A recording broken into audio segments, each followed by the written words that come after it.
भगवान दंडवत प्रणाम। नारायण जय योगेश्वर प्रभु जी अब आते हैं गीता ज्ञान पे। जी। भगवान गीता के अनुसार मनुष्य के जीवन में दुख और परेशानियां क्यों आते हैं और इसका निदान क्या है? हाँ, ये जो है सुख और दुख, ये अच्छा प्रश्न आपने किया है। इसको भगवान योगेश्वर कृष्ण से अर्जुन ने भी किया था। अथ केन प्रयुक्तोयम पापम चरति पुरुषः अनिच्छिन्न विवार्ष्णेय बलाद्यु नियोजितः।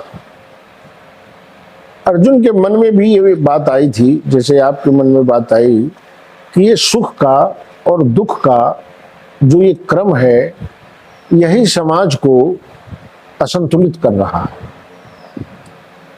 तो जब आपने ये मानव की सृष्टि की, तो मानव का शरीर ऐसा है कि उसको संवेदनाएं जो आती हैं, उन संवेदनाओं के प्रति वह कुछ प्रतिक्रिया भी कर सकता है।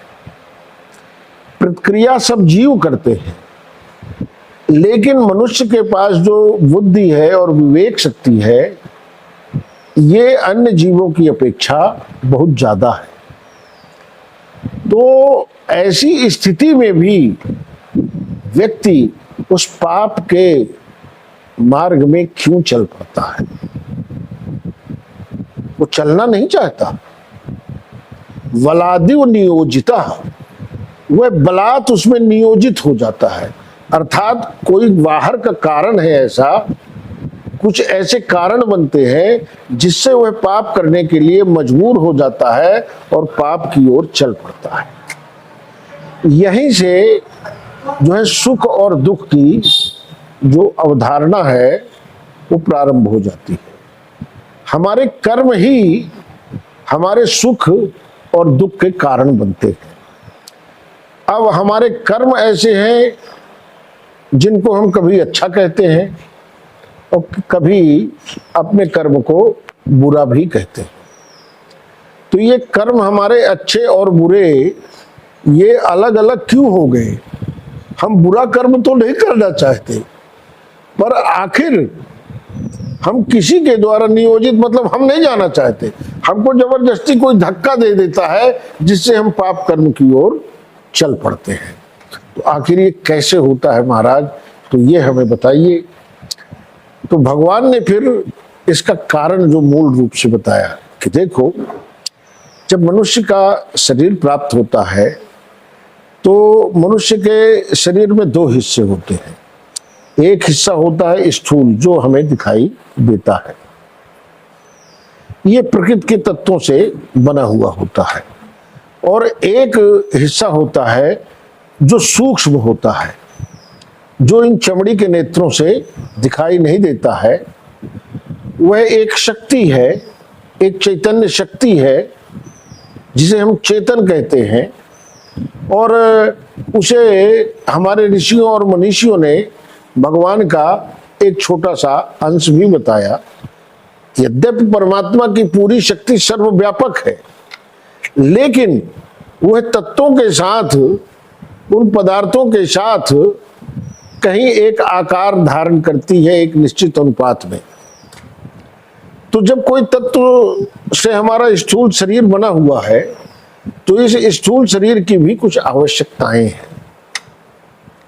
ये आवश्यकताएं जो है, जो हमारी बनती हैं, वो क्रियाशील कब होती हैं? जब वह चैतन्य शक्ति इस शरीर के अंदर होता है।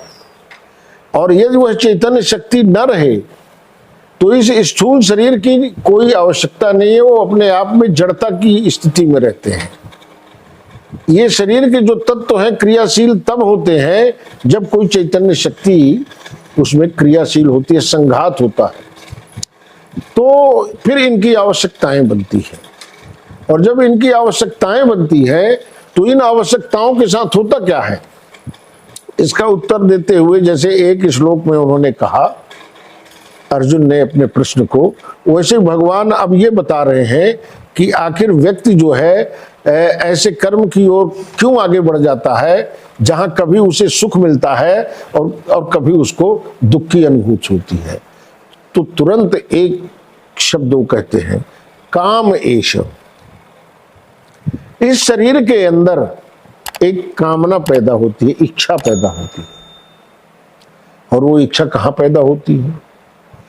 ये जो शरीर है, इस शरीर के कुछ तत्व ऐसे हैं जो अपने विषयों और अपने गुणों से जुड़े हुए हैं। तो उस आवश्यकता की पूर्ति के लिए वह हमें अपनी संवेदना देते हैं। अब उस संवेदना को हमारा मन ग्रहण करता है। मन ग्रहण करने के बाद उसकी पूर्ति के लिए शरीर के अन्य अंगों को भी लगाता है कि इस अंग से ये संवेदना आई है, इसको प्राप्त करना है। इसके लिए हमारा शरीर काम भी करने में लग जाता है। लेकिन यहां पर परमात्मा ने हमारे इस मन के साथ जो है बुद्धि को भी जोड़ा है कि उसकी आवश्यकता की पूर्ति जो करनी है उसे यदि बुद्धि के साथ करोगे तब तो ठीक है, और यदि बुद्धि का प्रयोग किए बिना यदि करोगे तो वो फिर तुम्हारे लिए हानिकारक हो जाएगा, अर्थात दुखद हो जाएगा। और यदि हम अपनी सामर्थ्य और अपने बुद्धि के साथ नहीं चलते हैं, केवल उस आवश्यकता को ही लक्ष्य मान लिए, उसी में हमारी आसक्ति बन जाती है, उसी में चित्त हमारा बार बार लग जाता है, तो उस समय पर जो हमें करना चाहिए वो हम नहीं करते हैं, बल्कि जो हमें न करना चाहिए जल्दबाजी में या उस सुख को प्राप्त करने की आतुरता में हम वो कर बैठते हैं जो हमें नहीं करना चाहिए। तो जो हमें नहीं करना चाहिए यदि हम वो कर दिए तो जिस सुख को पाने की इच्छा लेके हम चले थे तो क्या वो सुख हमें प्राप्त होगा? और जब वो सुख प्राप्त नहीं होगा तो फिर क्या हुआ? दुख की अनुभूति होगी। तो काम एष क्रोध एष। और जब वो चीज नहीं मिलती है हमें तो हमें ये लगता है क्यों नहीं मिला।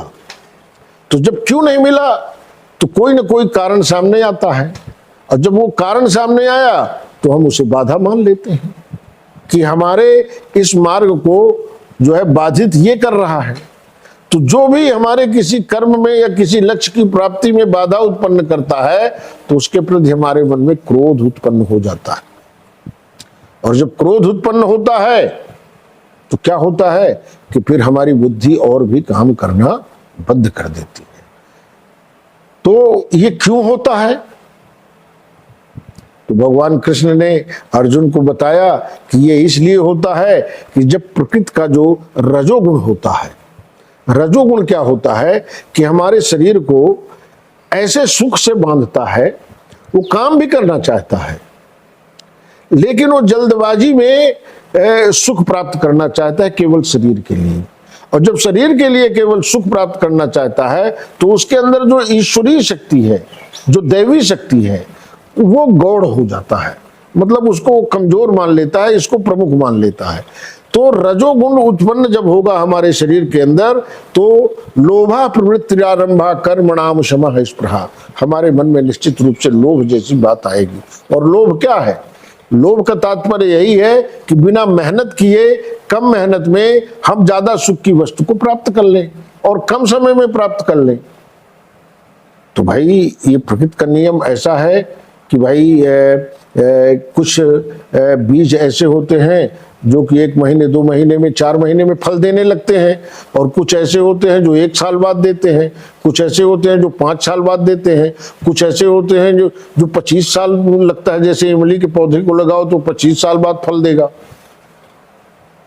तो हमें ये पता ना होना ना चाहिए कि हम इमली का पेड़ का बीजा लगाए हैं कि क्या कहते हैं लौकी का लगाए हैं कि खीरा का लगाए हैं कि टमाटर का लगाए हैं कि आलू बो दिए हैं, क्या किए हैं।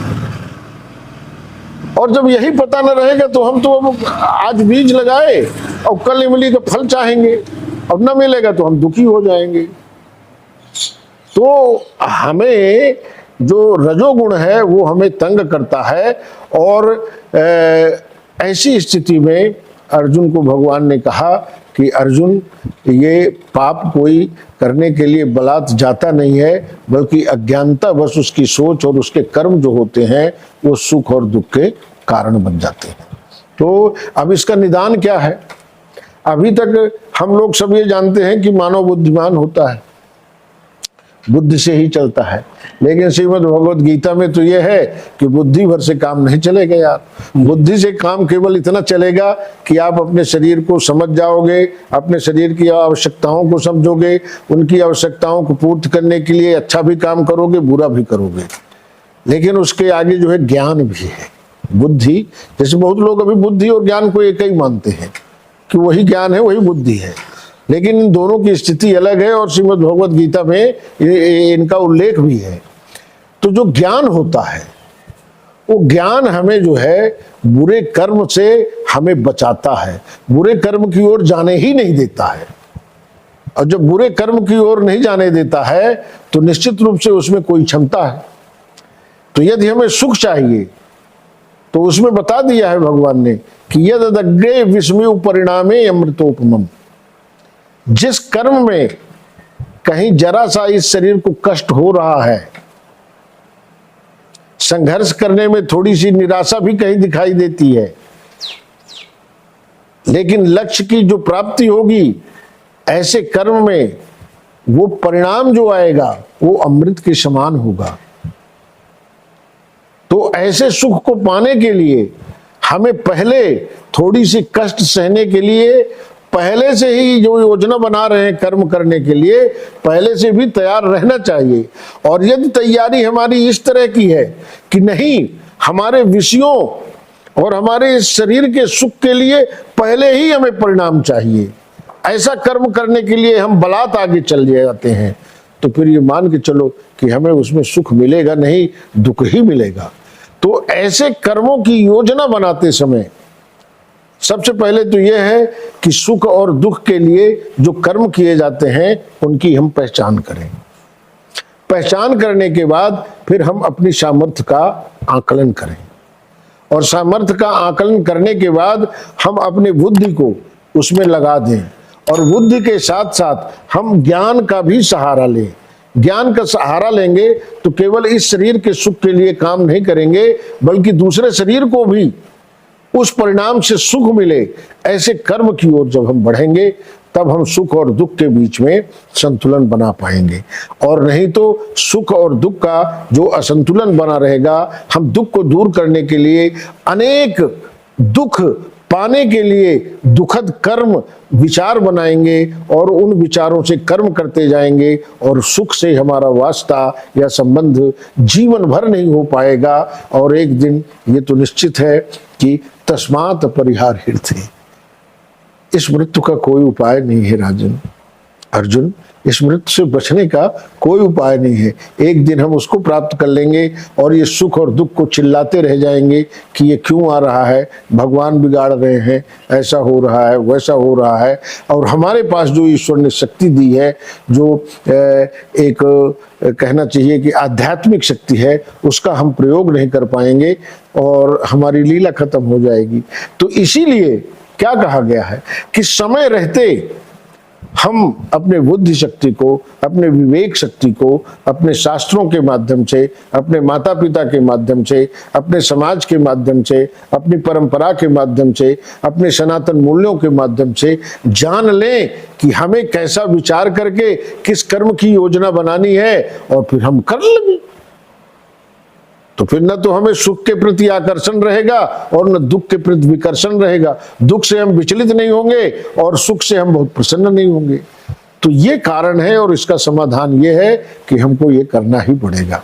भगवान, लोग अधिकतर भगवत गीता को ही मानते हैं। हाँ, कि कोई है ऐसा ग्रंथ, ऐसी पुस्तक भगवत गीता के नाम से है। अष्टावक्र गीता को बहुत कम लोग जानते हैं, कम लोग जानते हैं। लेकिन दोनों में अंतर क्या है प्रभु जी? हाँ, अंतर, ये तो बहुत अच्छी बात आप पूछे कि अंतर इनमें करना जो है बहुत साधारण बात नहीं है।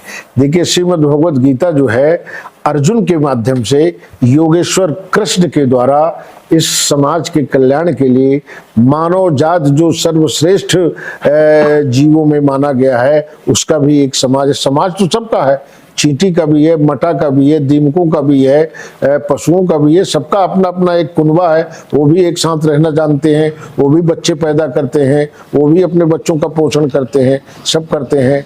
तो इसमें जो है एक संवाद है भगवान कृष्ण का और अर्जुन का। समस्या सामने खड़ी होती है महाभारत की स्थितियों का। अच्छा, अष्टावक्र और राजा जनक का संवाद है अष्टावक्र गीता में। अष्टावक्र जो है 12 वर्ष का बालक है और 8 जगह से वो टेढ़ा है।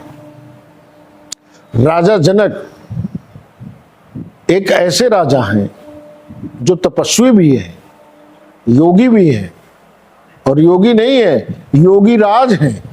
अनेक योगियों के बीच में उनकी एक स्थिति है, गृहस्थ जीवन में है, और तमाम जितनी जिम्मेदारियां होती हैं प्रजा की उन सारी जिम्मेदारियों को भी निभा रहे हैं।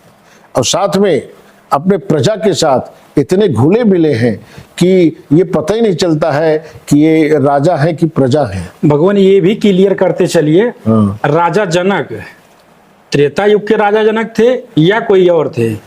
अब देखिए, राजा जनक जो है कि इसमें आया है, जैसे गीता में जब बात करते हैं तो राजा जनक तो राम जी के साथ उनका अब सीता उनकी बिटिया थी तो विवाह ही हुआ था। तो भगवान कृष्ण ने तो एक गीता के श्लोक में कहा है, कर्मणैव हि संसिद्धिं आश्रितः जनकादयः। अर्जुन, में जो तुम्हें ज्ञान दे रहा हूं ना, इस ज्ञान को प्राप्त करके राजा जनक जैसे व्यक्ति मुक्ति को प्राप्त कर लिए हैं।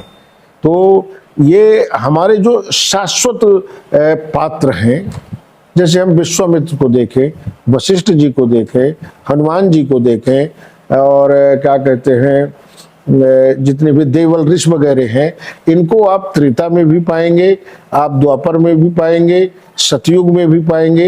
ये शाश्वत एक शक्तियां हैं। ये शक्तियां अपने इस शरीर से, अपने आचरण से, अपने व्यवहार से ये प्रयोग किए हैं, इसलिए ये हर युग में रहे हैं। इनको युगों से हम नहीं बांट सकते। इसीलिए हमारे सनातन और वैदिक धर्म की परंपरा में ये बात है कि हम कल्प और कल्पांतर की कथा को भी स्वीकार करते हैं। तो ये शाश्वत शक्तियां जो हैं ये हर समय रही हैं। तो इसमें हमको त्रेता और द्वापर में विभाजित करके अपने मन को भ्रमित नहीं करना है कि राजा जनक और हनुमान जी और राम या कृष्ण किस समय थे, और क्या ये इतने दीर्घजीवी थे कि हर युग में रहे। तो ये कल्पना करना कि शरीर से तो इतने दिन तक रहना बड़ा मुश्किल काम है ना। प्रभु जी, जैसे सुनने में आता है कि जो राजा जनक थे त्रेता युग के, जनक एक उपाधि थी। हाँ, ठीक है। और उन्हीं के वंशज आगे जितने भी राजा हुए सब जनक ही कहलाए।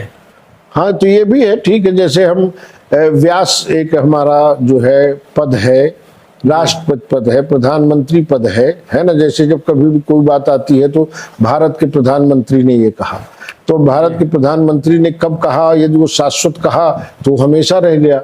तो फिर अब उसका नाम लेना कि किस युग का है, क्या है, ये मायने नहीं रखता है। मायने ये रखता है कि उसने कहा क्या, जी, समाज के लिए उसने किया क्या। जैसे इंद्र का पद होता है, इंद्र में जितने तपस्वी लोग रहते हैं उनको एक निश्चित समय के लिए वो स्थान दिया जाता है कि आप ऐसा करो। जैसे इंद्र को भी आप पराजित होते देखे हैं, और इंद्र को पराजित करते हुए राक्षसों ने पराजित किया है, तो आखिर इंद्र को पराजित हो गया। तो निश्चित रूप से इंद्र की शक्ति कहीं ना कहीं क्षीण हुई होगी। अब शक्ति कब हमारी क्षीण होती है, जब हम गलत मार्ग में चलते हैं, इस शरीर के सुख के लिए, प्रतिष्ठा के लिए, अपने अहंकार के लिए, अपने दंभ के लिए चल पड़ते हैं, तो ये हमारी शक्ति क्षीण होने लगती है। तो इसलिए ये एक पद है, पर इनके एक शाश्वत स्वरूप है। जैसे राजा जनक के पास सब कुछ था, तो वो बेचैन क्यों था? जब प्रजा भी उसको मानती थी, सेना भी मानती थी, ऋषि मुनि भी उनके पास आके उनसे ज्ञान प्राप्त करते थे, हैं, सब कुछ उनके पास था, तो फिर बेचैनी क्यों थी? एक 12 वर्ष के लड़के से वो क्यों ज्ञान प्राप्त करना चाहते थे? तो कहने का तात्पर्य यह है कि सारे भौतिक संसाधन होते हुए भी हम सुख प्राप्त नहीं कर सकते जब तक हम अपने उस अंतःकरण के विचारों के साथ अपने आप को सुखद महसूस न करें, तब तक हमारे अंदर जो है, हमारे मनोमस्तिष्क में बेचैनी बनी रहेगी। अब राजा जनक की उम्र के बारे में क्या कहें कि क्या उम्र उस समय पर रही होगी, लेकिन 12 वर्ष का व्यक्ति जो है, एक लड़का उसको ज्ञान दे रहा है और फिर उनके मन को शांति मिलती है। अर्थात उस समय पर यह कहा जाए कि राजा जनक को भी पूरा जो है वो स्वरूप का ज्ञान नहीं था जो वो थे, है ना। तो ज्ञान जो होती है वो किसी उम्र की मोहताज नहीं होती है। भगवान कौन से ज्ञान की बात गीता में कही गई है, कौन से ज्ञान की बात ये अष्टावक्र गीता में कही? इन दोनों में समानता है। आइए, इन दोनों में ये समानता है कि दोनों में आत्मज्ञान की बात की गई है, आत्मशक्ति की बात कही गई है। अष्टावक्र ने भी राजा जनक को जो समझाया है, उसमें संसार का ज्ञान उन्होंने उतना ज्यादा नहीं दिया है जितना उस आत्मशक्ति की मतलब चर्चा की गई है। क्या कहते हैं कि आत्मबोध कैसे हो, आत्मबोध कराने के लिए अर्जुन को भी योगेश्वर कृष्ण ने ज्ञान दिया, और आत्मबोध कराने के लिए जिसके पास सब कुछ है, किसी चीज की कमी नहीं है, मतलब रानियां भी हैं, दासियां भी हैं, मतलब अखंड धन और वैभव भी है, और समाज में अब सुखदेव महाराज को वेद व्यास जी स्वयं राजा जनक के पास भेजे थे। एक बार प्रश्न आया कि सुखदेव ने कहा, पिताजी क्या मैं ज्ञान को प्राप्त कर लिया हूं? तो व्यास जी मुस्कुराए, बोले बेटा यदि मैं कह दूंगा कि तुम ज्ञानी हो तो संसार में एक ये बात आ जाएगी कि क्या कहते हैं, एक बाप है और वो ज्ञानी तो बना ही है और वो अपने बेटे को भी ज्ञानी कह दिया। तो मेरा कहना ये जो है ज्ञानी कि तुम ज्ञानी हो, ये तुम्हारी प्रतिष्ठा को नहीं बना पाएगा। तो सुखदेव महाराज ने कहा कि क्या कहते हैं, तो मैं कैसे मानूं कि मैं ज्ञानी हूं, क्योंकि मुझमें तो कुछ ऐसा लगता है कि मैं ज्ञानी हूं तो कोई मुझे कहे तब ना मैं ज्ञानी हूं, कि मैं अपने आप में ज्ञानी मान लूं अपने को। तो वो बोले कि एक व्यक्ति है जो ज्ञानी कह सकता है, और यदि वो कह दिया ज्ञानी तो तुम फिर ज्ञानी हो जाओगे। तो बोले वो कौन है? तो फिर वेद व्यास जी ने सुखदेव को कहा कि राजा जनक हैं। यदि राजा जनक क्या कहते हैं कह दिए कि तुम ज्ञानी हो बेटा, तो फिर तुम समझो कि ज्ञानी के रूप में तुम प्रतिष्ठित हो जाओगे। तो सुखदेव जी ने कहा कि ठीक है, तो मैं मतलब जनकपुर की ओर रवाना हो जाऊं, क्योंकि मेरा लक्ष्य है कि मैं जो हूं उसको कोई और कहे तब ना मैं हूं, नहीं अपने आप में अपने मियाँ मिट्ठू बनना ठीक नहीं है। तो पिताजी की आज्ञा लेके वो चले और राजा जनक के दरबार में वो पहुंच भी जाते हैं। और जब पहुंच जाते हैं तो राजा जनक को ये पता चला कि कोई एक ऐसे दिगंबर संत आए हैं जिनके चेहरे में बहुत चमक है और आपसे मिलना चाहते हैं। तो राजा जनक तुरंत वहां से आए कि कौन है ऐसा भाई। आए, बढ़िया, जो एक राजा के यहाँ शिष्टाचार होता है, एक संत का कैसे सम्मान करना चाहिए, उसकी तैयारी के साथ वो तुरंत दौड़ पड़े। जैसे सुदामा जी का नाम सुनते ही योगेश्वर कृष्ण दौड़ पड़े थे, फिर ये नहीं देखा कि मैं पहना क्या हूं, कि चप्पल पहना हूं कि नहीं पहना हूं, कि गिर जाऊंगा कि क्या होगा, कुछ नहीं। ऐसे राजा जनक जी गए, शिष्टाचार से उनका वैदिक मंत्रों के मध्य उनका जो है पूजन अर्चन और अभिनंदन किया गया और विधिवत उनको आसन दिया गया। और फिर राजा जनक ऐसे विनम्र योगी राज थे, हाथ जोड़ के उन्होंने पूछा कि भगवान मैं आपकी क्या सेवा कर सकता हूं? तो सुखदेव जी ने अपनी बात बताई कि मैं तो सेवा कराने के लिए नहीं, बल्कि मैं आपका आशीर्वाद लेने आया हूं। राजा जनक थोड़ा लज्जित हुए, फिर भी मुस्कुराए, बोले जो है व्यास जी महाराज ने ऐसा कह के मेरा सम्मान बढ़ाया है। बाकी मैं ये कहने की सामर्थ्य नहीं रह सकता कि आप ज्ञानी हो कि क्या हो। बोले फिर भी कल सत्संग करते हैं, आज आप विश्राम करें। उनके भोजन की सारी व्यवस्था की गई, पूरे सम्मान का ध्यान रखा गया। और फिर जो है अब ज्ञानी तो कहना है और राजा जनक को कहना है, तो राजा जनक एक दिगंबर को कैसे ज्ञानी कह दें, तो उसके लिए भी उन्होंने वातावरण बनाया। अपने पत्नी को कहा कि जो बगीचा है उस बगीचे के झूले में तुम बैठे रहोगे और क्या कहते हैं, ये ऐसा प्रश्न लेके आए हैं तो थोड़ी सी हल्की फुल्की परीक्षा तो होनी चाहिए। भाई व्यास पुत्र हैं तो इनको ज्ञानी कहने में मुझे कोई तकलीफ नहीं है, लेकिन व्यास जी ने भेजा है कि राजा जनक जी जब कहेंगे तब ज्ञानी माना जाएगा। तो जो है ऐसी जब बात सुने तो उनकी पत्नी ने कहा ठीक है। बढ़िया दिव्य और सुंदरी थी। राजा जनक उसमें झूले पे बैठा दिया और जो है वहां पर उन्होंने एक संत को और बुला लिया था कि उस झूले पे 3 लोग बैठेंगे, बीच में रानी बैठेंगी, बगल में सुखदेव जी बैठेंगे और उनके बगल में एक और संत बैठेंगे। तो जब सुबह हुई तो इसी व्यवस्था में वो गए। तो अब वो दिगंबर थे सुखदेव, और रानी पहले से बैठी थी बीच में।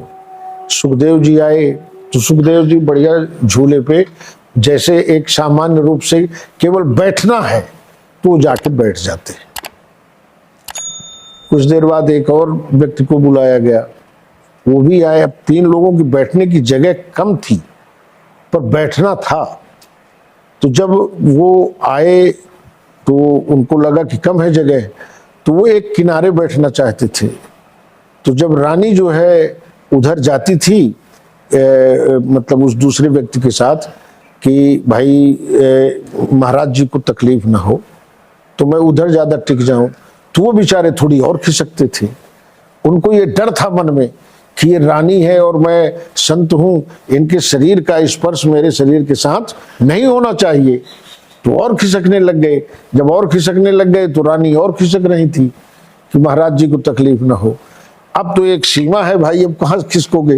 बिल्कुल। तो जब वो खिसकते खिसकते हुए तो वो जो है उठ गए, बोले कि आप बैठिए, अच्छा है। तो बोले नहीं, फिर इधर रानी खिसक गई। जब इधर खिसक गई तो उनको जगह मिल गया। तो अब रानी क्या करती है कि अब सुखदेव की तरफ खिसकने लग गए।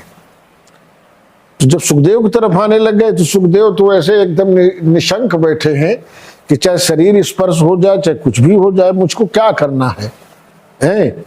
उनको मतलब ये कोई भेद नहीं लगा। और जब रानी का शरीर आधा से ज्यादा हिस्सा सुखदेव महाराज के शरीर के साथ स्पर्श करने लग गया, तब भी मुस्कुराते हुए जो है सुखदेव बैठे थे। और उस समय पर राजा जनक वहां से देख रहे थे ये सब किस्सा। फिर आए, सुखदेव जी के दंडवत हो गए और बोले आप तो महान ज्ञानी है महाराज। बोले क्यों, ये अभी तो ये था कि कुछ परीक्षा होगी, तो परीक्षा आपने लिए। बोले परीक्षा हो तो गई आपकी। आप में स्त्री और पुरुष के प्रति कोई भेद ही नहीं है, न कोई संवेदना है। स्त्री और पुरुष के प्रति भेद जब तक रहेगा तब तक व्यक्ति अज्ञानी रहेगा। स्त्री और पुरुष के बीच का जो भेद है जब समाप्त हो जाता है तो केवल एक ब्रह्म बचता है। और उस एक ब्रह्म में जो आसीन है, जो प्रकृति के गुणों के साथ अपने आप को उसके सानिध्य में रहते हुए भी जो अपने को बचा लेता है, वही तो ज्ञानी है, वही तो ब्रह्म ज्ञानी है। तो आप तो अपने आप में ब्रह्म ज्ञानी है भगवान। ये तो वेद व्यास जी की कृपा है कि मुझको ये श्रेय दिलाने के लिए, मेरा सम्मान बढ़ाने के लिए अपने बेटे को ब्रह्म ज्ञानी या ज्ञानी मुझसे कहलवाया है। ये आप दोनों ब्रह्म ज्ञानी है, ज्ञानी है। और फिर जो है इस तरीके से उनकी परीक्षा होती है।